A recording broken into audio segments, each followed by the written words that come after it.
Good morning friends, Titli গার্ডেনিংয়ে আপনাদেরকে স্বাগত জানাই। আশা করি সবাই ভালো আছেন আর সুস্থ আছেন। কালকে আমরা সবাই যারা কলকাতার আশেপাশে থাকি বা কলকাতাবাসী সবাই বৃষ্টি হয়েছে দেখেছি।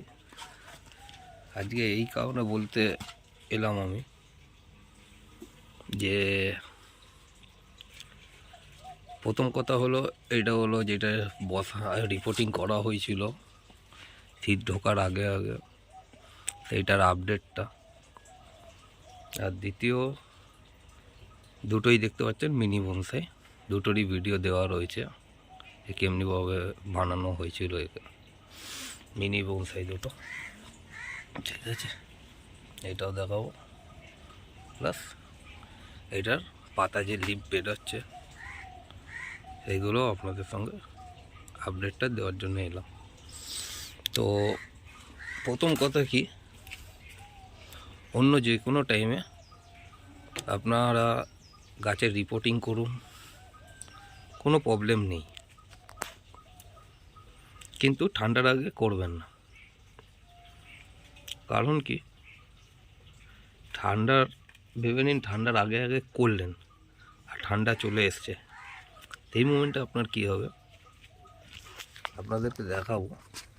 এই দেখুন, এই ডালগুলো যে ছিল ছোট ছোট সেগুলো মরে গেছে কেন? কারণ ঠান্ডার সময় শুকনো ভাবটা বেশি থাকে, ড্রাইনেসটা, যেই কারণে ডাল যেখান দিয়ে কাটি সেখানে যতই যা দেন খুব কম ডাল বাঁচে, বাদ বাকি কিন্তু এমনি শুকিয়ে যায়। তো যেই ডালটা আমার দরকার সেই ডালটা যদি শুকিয়ে মারা যায় তো সেটা তো ভালো না।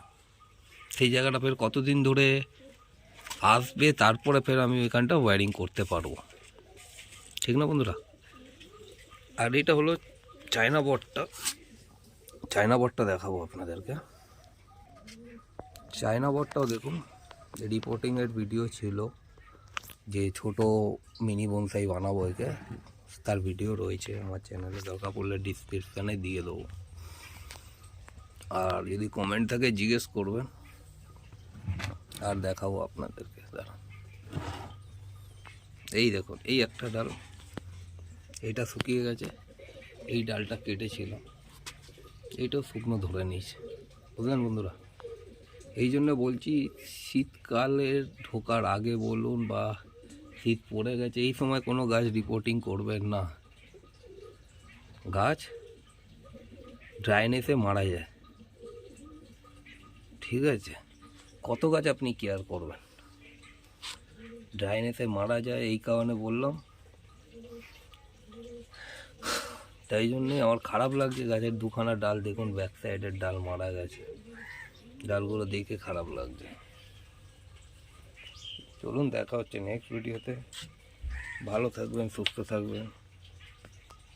এতক্ষণ ধরে ভিডিওটা দেখার জন্য ধন্যবাদ। এই আপডেট ছিল, ভালো লাগলে চ্যানেলটাকে শেয়ার, সাবস্ক্রাইব আর লাইক করবেন। দেখা হচ্ছে নেক্সট ভিডিওতে।